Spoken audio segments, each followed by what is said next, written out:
Good evening, everyone. My name is Jake Brewer, and today I'm going to be doing a code review over the Austin Animal Shelter application. Now, this was an application written in Python using the Dash framework for simple prototyping, and we wrote this in Jupyter Notebooks just to keep it simplified. So this didn't require us to have a structured file tree or controllers or models. To keep everything very simple. So what this program actually is, it's a single page application that has a grid, pie chart, and map location. The main interface component is these radio buttons right here, in which we select from either a water, mountain, or disaster rescue type. And from there, it populates our grid, populates our pie chart based off of the animal we had selected. So in this case, since we have all of them selected, it shows us the percentage of every breed, as well as when we pick a particular animal, it will pin a location on the interactive map. We see if we go down further, if we select just water rescue, it narrows our table down to select specific intact females in a certain age range, as well as it updates our map and pie chart as well. So in this one, we only have Labrador Retriever mixes when we select water rescue based off of the available data type. So that's just the very simple function right there. We have those four options to choose from when we click, and then just our grid table to select as well. Now this does require three files, or sorry, just two, one to help test. This is our main file right here. And when we look at the file, we do see everything is broken down individually. Just very simple components. We have our two images right here that we simply imported. We do have our host, port, our database collection, and our collection name, as well as our user and password. Now on the front face of it, at the time we built this was very simple, but for best security practices, we do need to get away from hard coding the username and password. When we come down here, we do see that we use that information to create animal shelter instances and to pull from that data frame. And once we're able to pull from the data frame, we're able to use that to populate all of our information below. So first, this will be our layout.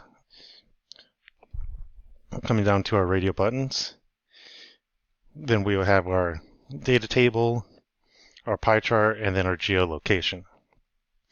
Below the components themselves and how they are laid out on the table, we do have the callback. So when we select a radio button, we get a certain result. So here we can see that the loose algorithm is only selecting a certain range or specific values when we select a water rescue. It's selecting these three breeds chosen upon an age range between 26 weeks or 156 weeks based off of the data types in the table. So we did the same thing for mountain and disaster as well. So such that when you click on that radio button, it only provides you with a specific range of data. And then of course, the reset button will reset to all records, so that way when we hit reset, it doesn't just go back to dogs, it goes back to all animals in the database. Here we have our callback to our pie chart, such that when we click one of the radio buttons, it updates the pie chart specifically, so we don't have to code anything specific in there like we did for these rescue types of the radio buttons. So the radio button is our main component, and the pie chart and map itself are making calls to that radio button. So when the radio button's selected, it is automatically updating our pie chart and our map. And as well as when we come down to our map, we have provided more code logic, so that way, and when we have our map, and when we select our rescue type, let's say we select water, and it provides us the results in the grid, we can select one of those animals in the grid, and it updates the map itself, returning us an actual location based off of latitude and longitude. Now, in order to actually use that data itself, we're using a virtual machine, so the database was set up on the back end. We didn't have to touch too much on it. So with the assumption that your database is already set, or any type of data is already set, over in our CRUD PY, this is where we make the calls to connect our data to that front end to populate everything. So again, we connect our port and our host, still using the database AAC and the collection animals. And we can see that it's returning all that information to the client side. Here we set up some simple tests to make sure that we are testing the connection. So that way when we go to the web pages, we don't have a blank web page. Now the main method we used when creating this application was CRUD. That was the focus on this overarching product, was using the CRUD methodology in order to draw from the table and for the user to get the information that they're looking for. So in the overall project, we're only using the read capabilities because when we're selecting those radio buttons, it's only reading or retrieving data from the database. We're not deleting anything, we're not creating, or we're not updating. Even though we're not doing any of that or any of the other three methods, we still have the functions in place to do such. So what this means is we can add a very simple component to, say, add another animal. It could be one button that when we click on the button, it opens up a form of all the available data types that we can create, fill those in, and it will create an animal in that table based off those data types. Very similarly, we can do the same thing with update. So let's say if we select on a dog, we click on that specific animal in that grid. Let's say we pick this first one right here. With the update, we can change this from the adoption outcome from adoption to return to owner to euthanasia, or if we need to change anything else, let's pretend maybe their name was spelt wrong and we need to change the name of the animal, we can do a simple update right there. Additionally, the deletion method allows us to delete any data that we no longer need. So let's pretend there's a duplicate animal. Maybe there's two Mikas, one spelled with two A's, one spelled without one A. And once we confirm that there's only one Mika, then we can delete that information. So the main components of this application were CRUD. This opens up the door for us to do many other tasks within this application, so we just specifically don't have to read the data. This allows users to add more animals to the database, take animals away, knowing that this data will not be completely consistent. It will be needing to be updated over time. We also used some simple tests to test our methods to make sure that when we implemented the CRUD methods, it actually returned sufficient data. So we can see that if we try to insert some sample data using our CRUD method back in this file, we can see that it returned true. So even though this was just a test, we didn't fill in all the data types, you can see that using our create model turned out to be true, meaning that if we were to use it to create another animal, we know that model would work, and it's just a matter of making sure the function relates to the database and that the interface components are updating as well. We also see that when we try to read just dog, it returned all data types related to dog. If we wanted to update an animal, very similar to create, using our sample data, you see that our update method worked as well. And using delete, we deleted our test animal as well, and seeing that it was deleted from the database. Now that we have the base application covered, that is just a very simple page application of just four functions overall. Now the enhancements, what I plan to do with the enhancements is to provide more use to the user. So the first enhancement was going to take this Python project and translate it from Python to Java. This was originally built on a virtual machine on the SNHU side. So I wanted to take something that could be modular and be my own. So if I wanted to push it to mobile application or any other language, I had that flexibility. So the first major enhancement was going to take this application and translate it completely to Java. So what that's going to mean is it's going to be taking this file and just breaking down into several different components. Getting the images, that's going to be very easy to get in there, but the main components that I'm going to focus on are finding something that can do my front end for interface.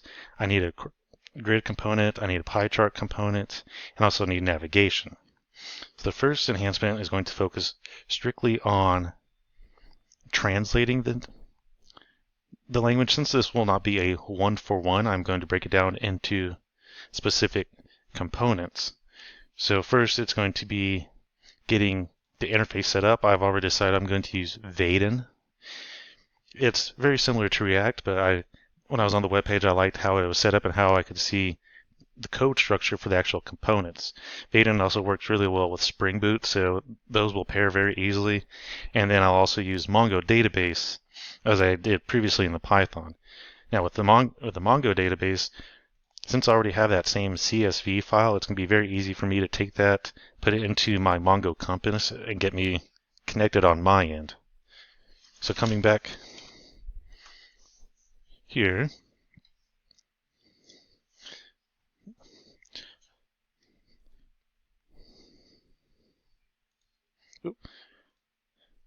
and we can see that I have already established the animal database on my end.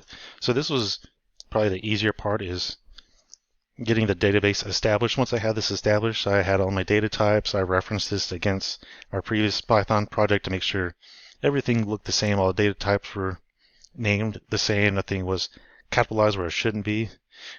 And then once I got my Mongo side set up, then I can start making my enhancements. So I'm already going to head for best security practices. When I do my translation, I'm going to remove these two areas, these hard coding. I won't need this. I will be referencing AAC and animals as well, so I'll keep those naming conventions, but I will remove the username and password so it's not hard-coded inside.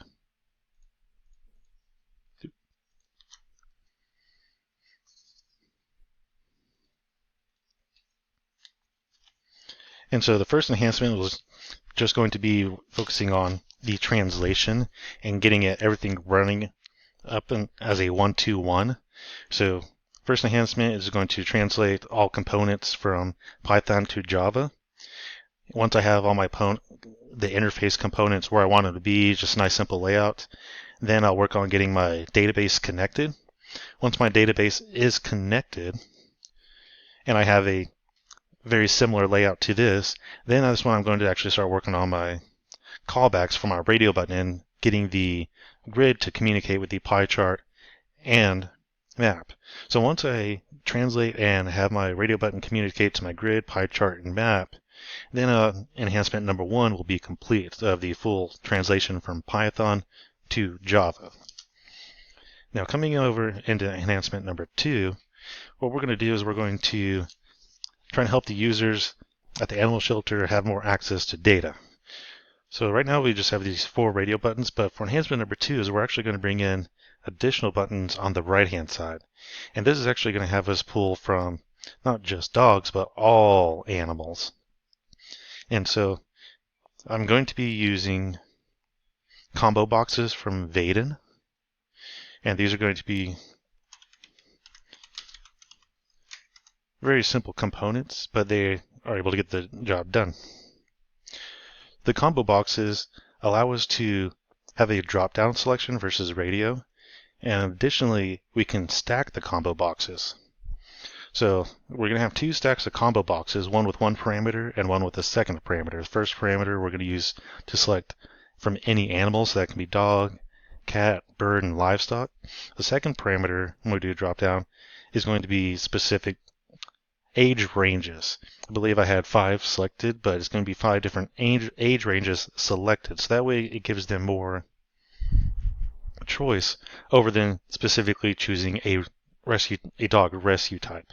Even though this may be a rescue shelter, people may come in looking for animals for something else related, maybe an animal service or a service dog versus something that's going out and doing rescue operations. So this will allow application users to provide more to their customers with the data they have, because on the data file it's 10,000 animals, but when I completed the Python project, I utilized such little data from that large data set. So enhancement number 2 is specifically on building more components and advanced algorithm to give the user more options of selecting animals. So rather than just giving them the whole database to sort through, it's going to give them more tools to sort through the database for their specific needs. Additionally, we can also expand on that. So once we have a dog, we could also provide a third parameter. So maybe we can do a location based off of zip code. If we take our longitude and latitude, since this is specifically based on the Austin, Texas area, we could add a third parameter to select an animal based off zip code range or zip code address in general. So that is going to be enhancement number 3, where we look at enhancing the algorithm and data structure. Now, enhancement number 3 is going to take this application from just a simple single page to a full stack development. And what that's going to mean is certainly removing the hard-coded username and password from both areas. Sorry, from just the first area. But the third application is going to focus on making a full stack application. So what's nice about Vaadin and why I chose it initially is it can be used as a full stack. It's very easy to use. You can use it with Vaadin, Spring Boot, and then just a database. So that's why I chose Vaadin, Spring Boot, and Mongo for my stack. And what we're going to do is use API calls to make everything modular. And that will make it much easier for us, especially when we go to make our calls. But more importantly, we're going to be adding a login page. So we have data right here, and what's nice about making a full stack is we're adding a layer of security, not necessarily adding more features, but preventing people from messing with this data. So at the moment, there is no way to authenticate anyone. Anyone could just access the web page and read the data. But let's say if we were to have these implemented where we could create, delete, or update the data, we do want to make sure we have some type of user control. So that way, not everyone can log in and delete data, update it, change to whatever they want. Some may do it with malicious intent. Some may do it on accident. They may not have access to, let's say, an administrator is trying to update to the animals when a clerk should not have that access. It just gives user access control.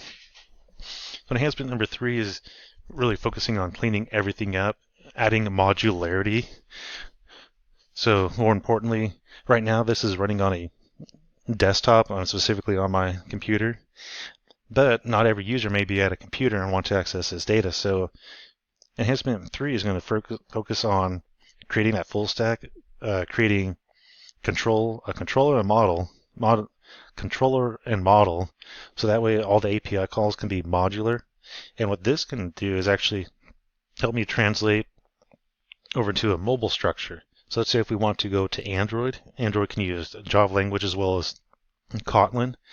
This will give us the opportunity to use these modular components to create a very similar web page like this Austin Animal Shelter. The layout will be very different, but we will be using the same data types, very similar call methods. So we do have a nice layout for a future application if we wanted to go mobile. Now, with these enhancements, this will cover all the course outcomes listed below. So more importantly, what's good on this code review is we do have a lot of inline comments. Some of them can be defined a little bit more, but this gives us a picture of what is happening. So we can see the order, we can see what has been established, we can see what Mongo is trying to do, how it's filtering the animal types. We see where our debug methods are. We can see where our layout begins. If we didn't have any of these comments, it would make it very difficult for someone else to come and look at this if they wanted to make some edits to it and understand where these pieces lay or what they relate to. More specifically, like this comment section here details the callback for the map ID. Excuse me. So keeping clear comments really helps others to see what's happening. Since a lot of collaboration will be online, we're not say in person, it helps them to see what I'm trying to say out loud without actually saying it.